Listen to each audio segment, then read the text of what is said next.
geht, Leute? Es geht direkt weiter mit den Vlogs. Heute Morgen noch das Outro vom gestrigen Vlog gefilmt. Jetzt auch schon direkt fertig gemacht, um zum Aria zu fahren. Wir haben jetzt 8 Uhr morgens, glaube ich. Ja, genau 8. Also im Moment läuft nur 2,50 im Aria. Und als ich angerufen habe, waren da noch 7 Leute am Tisch. Also ich hoffe, dass der Tisch nicht kaputt gegangen ist. Und dass wir nicht ankommen, dass wir auch direkt ein Seat bekommen.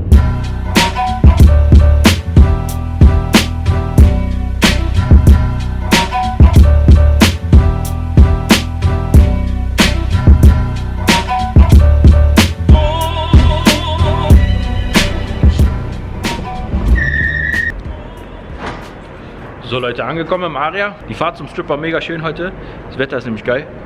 Aber ist dummerweise im Casino gleich wieder minus 200 Grad. Auch im Winter. Es hat mega gut getan, so früh ins Bett zu gehen gestern. Das war die richtige Entscheidung. Ich bin voll fit. Auch im Kopf total klar. Mir jedes richtig gut. Gestern wurde sich gewünscht, dass ich mich zur Bankroll äußere. Also so richtig, ist ein bisschen persönlich, würde ich sagen, aber auf Papier bin ich halt Millionär, wie so manch einer. Ich kann euch ja mal sagen, ich habe immer eigentlich so um die 6.000 irgendwie so im Beutel, aber da ist natürlich mehr dahinter. Ich habe 2 verschiedene Bankrolls, einmal für Live-Poker und einmal für Online-Poker. Live komme ich locker mit 2,5 und 5,10 aus. Und online im Moment NL 100 und ein bisschen 200. Aber da wäre auch Ziel eigentlich 2,5 für langfristig halt auf 2,5 aufzusteigen. Außerdem ist meine Bankroll online total verteilt. Ich habe Cash Bankroll online und Krypto Bankroll auf verschiedenen Seiten und so weiter, auf dem Ledger und. Hier läuft gar nichts, Leute. Ich hoffe, dass wir doch noch ein Seat bekommen. Könnt ihr mal sehen, die kriegen neue Tische, Leute. So wird das gemacht.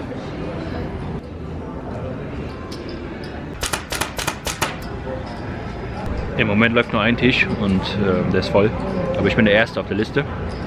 Hoffentlich dauert das nicht so lange. Da sitzt eine Oma am Tisch. Ich glaube, die hält nicht so lange durch. Der Manager von letztens ist nicht da, also kann ich im Pokerroom filmen. Ich sitze hier direkt am Ivy's Room, Leute. Heißt nicht mal Ivy's Room. Seit dem Casino-Skandal, was er da hatte, mit Blackjack. Seitdem heißt das Table Number 1.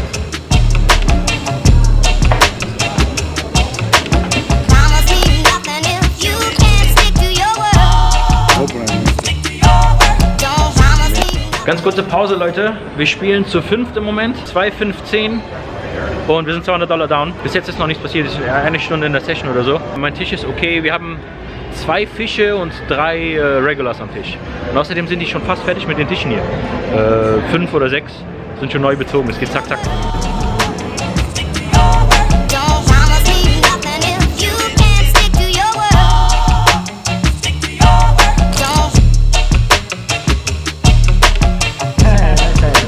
With the gloves.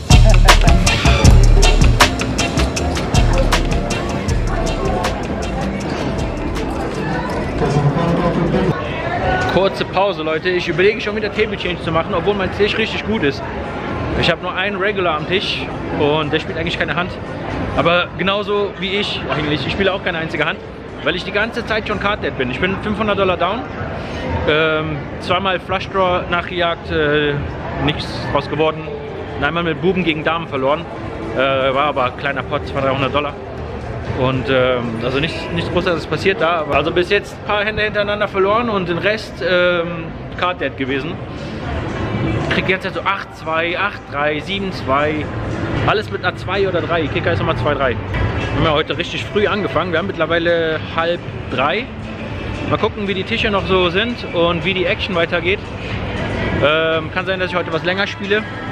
Denn ich bin noch fit, ich habe ja richtig gut geschlafen und ja, ich habe ein bisschen Langeweile am Tisch, weil Card Dead, aber ansonsten eigentlich, es ist aber saukalt heute, muss ich sagen. Also in dem Casino, es macht überhaupt keinen Spaß. Im Orleans gestern war es so angenehm, da hat man sich überhaupt gar keine Gedanken gemacht über die Klimaanlage. Ich habe sogar, teilweise bin ich sogar ins Schwitzen gekommen. Aber hier im Aria, ey, da fühlt man sich Arsch ab. Ich muss mir morgen mal was Wärmeres anziehen einfach. Ich muss auch so ein Beanie oder so kaufen. Jetzt erstmal 10 Minuten Pause in der Sonne, Leute. Erstmal ein bisschen Energie tanken. Und Trick 17 ist hier hier knallt die Sonne drauf, ist wie so ein heißer Stein im Hamambad. Ich chill jetzt einmal 5 Minuten oder so, Energie tanken und dann geht's wieder zurück an die Tische.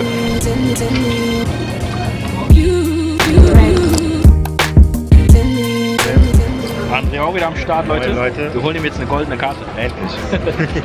Say hi to our Germany. What? Say hi to Germany. Oh, really? Can you get the upgraded card? My good friend. 8 Stunden in der Session. Es ist mittlerweile dunkel draußen. Und wir sind Break-Even. Aber es ist gerade was mega tiltendes passiert. Und zwar Open Race der Button auf $15. Ich bin im Small Blind mit Pocket Königen. König Kreuz, König Karo. Ich race auf 60. Big Blind called und Button called auch. Flop ist ein bisschen tricky. Da kommt jetzt 10, 9, 7. Also und 2 Diamonds. Also viele Draws, da kann auch einer Z10er haben, Z9er haben natürlich, aber wir finden das jetzt raus, indem wir einmal betten. Also bette ich habe $80 gewettet. Big Blind called und der Button called auch. Also schon ein Riesenpot. Dann kommt jetzt noch ein Diamond und ja, ich habe ja noch einen Flush Draw dazu. Habe aber vorsichtshalber gecheckt. Big Blind hat nur $150 und geht jetzt all in. Button called ist auch nicht so sexy, dass er da jetzt callt. Also der kann natürlich trappen, aber für $150 hätte ich jetzt nicht gefoldet. Sobald der Button gecallt hat, habe ich meine Karten genommen, nochmal gecheckt, ob ich tatsächlich einen Diamond habe oder nicht und habe es dann vor meinen Chips gelegt. Und ohne zu fragen, nimmt die Dealerin meine Karten und mackt sie direkt. Und während sie noch mackt, sage ich, hey, ich habe nicht gefoldet, ich habe nicht gefoldet. Und guckt aber auch in die andere Richtung, zum Big Blind. Also ich saß Big Blind sitzt auf der linken Seite von der Dealer. Lange Rede, kurzer Sinn, ich sage, ich habe nicht gefoldet, ich sage, ruft Floor. Floor kommt, die sagen, nee, da können wir leider nichts mehr machen, deine Hand ist Mark. Denke ich mir, scheiße, hoffentlich hat einer die Nazi hier, sonst raste ich aus. Auf jeden Fall ist meine Hand jetzt Mark und die entscheiden sich dazu, Run it twice zu machen. Und auf beiden Boards kommt jetzt ein König. Also ich hätte auf beiden Boards Top Set gemacht. Big Blind dreht ihre Karten um, sie hat 10, 9 suited in Herz, aber also hat die Two-Pair getroffen gehabt. Aber wie gesagt, für 150 hätte ich jetzt nicht mehr gefoldet. Button foldet halt direkt. Ich weiß nicht, was er hatte. Er hat nicht gezeigt. Jetzt sage ich zu dir, du kannst doch nicht einfach meine Karten nehmen. Ich habe niemals gefoldet. Die lagen auf mir. Da meinte ich, ja, ich habe dich gefragt. Meinte ich, wo hast du mich denn bitte gefragt? Du hast einfach genommen. Und ich sage auch noch, ich habe nie gefoldet, ich habe nicht gefoldet. Und du schiebst die einfach in den Mack. Ruf sie dann nochmal den Floor und die hätte mich jetzt fast vom Laden rausgeschmissen wieder. Jetzt rastet sie plötzlich aus.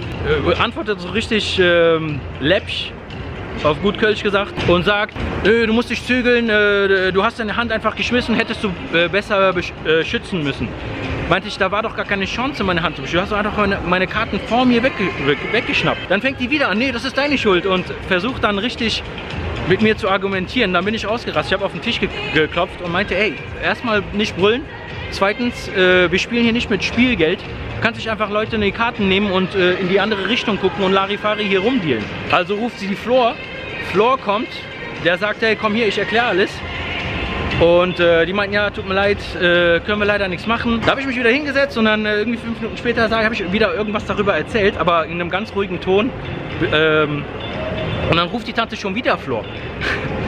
Die wollten mich unbedingt rausschmeißen. Also im Moment ist der Wurm drin, Leute. Es ist ganz komisch. So, Leute, ganze 9 Stunden gespielt und $208 down. Nichts passiert wirklich. Also ich war auch nie wirklich plus. Ich war den ganzen Tag lang eigentlich minus 600, $700. War insgesamt für 1600 drin. Und jetzt $208 down, ist fast wie Break-Even. Ich habe auch ganz kurz überlegt, das Ganze nochmal vielleicht neu aufzunehmen oder beziehungsweise gar nicht erst im Vlog zu erwähnen. Aber hey, das sind Dinge, die einfach passieren. Ich wollte, dass ihr das mitbekommt. Also, so, das war mal richtig Tilt dieses Mal. Weil, und nicht wegen Karten, nicht wegen der Summe, sondern wegen der Tante.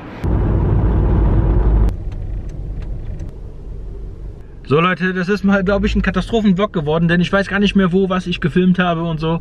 Also wenn das hier ein bisschen komisch geworden ist, dann sorry. Ich bin auch nach der Kings Hunt nicht mehr weiter, also ich habe eine Stunde noch weiter gespielt und dann bin ich jetzt losgefahren. Kann mich auch an keine große Hand oder so erinnern, die ich da mal gespielt habe heute. War einfach die ganze Zeit Card Dead und dann kam halt diese Kings Hunt, die mich halt nicht wegen Poker oder so getiltet hat. Es ging überhaupt nicht um die Summe, es ging nicht über die Hand. Es war alles, das juckt mich alles gar nicht. Das Einzige, was mich da getriggert hat, war, dass sie angefangen hat, mit mir zu diskutieren. Also Nummer 1 hatte die Zero Accountability, dass sie da dass sie das null einsieht, dass sie da auch mal vielleicht einen Fehler gemacht hat. Dann auch noch mit mir diskutiert und sagt, dass es war meine Schuld. Und dass sie versucht, mich zweimal aus dem Laden rauszukicken. Beim zweiten Mal da habe ich gar nicht, also da habe ich mit anderen Leuten am Tisch sogar noch gequatscht, also da habe ich da nicht mehr reden oder was. Es war, ich weiß nicht, was mit der Tante los war, aber es hat mich auf jeden Fall liiert. Dieses Mal war ich tilt, Leute. Also in den letzten Videos, also vor allem gestern oder vorgestern in dieser $2100 Minus-Session. Es war natürlich frustrierend, wenn man da so viele Hände verliert, also wenn man keine einzige Hand gewinnen kann. Frustrierend ist das auf jeden Fall, aber Tilt war ich nicht. Ich habe auf jeden Fall noch bis dahin A-Game gespielt und kann man dann vielleicht sagen, dass genervt ein anderes Wort für Tilt ist, aber an meinem Spiel würde sich halt nichts ändern. Hätte ich mich dazu entschlossen, weiter zu spielen, dann hätte ich wahrscheinlich genauso weitergespielt wie ohne Tilt oder was auch immer, ohne frustriert zu sein. Und wenn ich nicht, wenn das nicht mehr geht, dann verlasse ich den Tisch natürlich und dann würde ich euch auch sagen, dass ich tilt bin. Dieses Mal war ich auf jeden Fall mega tilt. Jetzt aber auf jeden Fall erstmal In-N-Out Burger, wieder runterkommen. Also ich habe mich wieder beruhigt. Ist schon wieder vorbei, der ganze Stress. Aber ich habe noch nichts gegessen, als ich angekommen bin. Aria um 10 oder 10:30 oder so habe ich mir einen Lachsbagel geholt. War auch mega geil, nur ein bisschen zu teuer. Und seitdem nichts mehr gegessen, also ist jetzt ein bisschen spät. In-N-Out ist perfekt. 2 cheeseburgers, please, animal style, and 1 animal style fries. Okay. That was all. Eigentlich der perfekte Zeitpunkt jetzt, Leute, um Mr. Dawson Card Protectors anzubieten, oder? Passt jetzt perfekt zu dieser Geschichte hier. Ich glaube, ich erkundige mich gleich mal und mache mir selber erstmal im Card Protector, damit mir erstmal diese Fehler nicht nochmal passiert. Weil ich sitze ja immer auf 8 oder, also es ist 8-handed im Aria. Ich sitze immer auf 8 oder auf 1, weil ich da am besten filmen kann für euch. Und vor allem kann ich mich da immer am besten hinter dem Dealer verstecken, damit der Manager mich nicht sieht.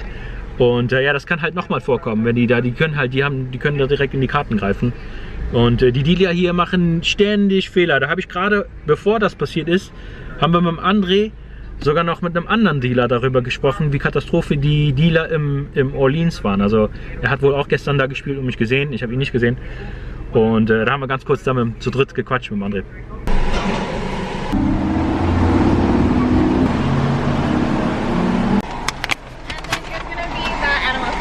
Thank you. You too, thank you.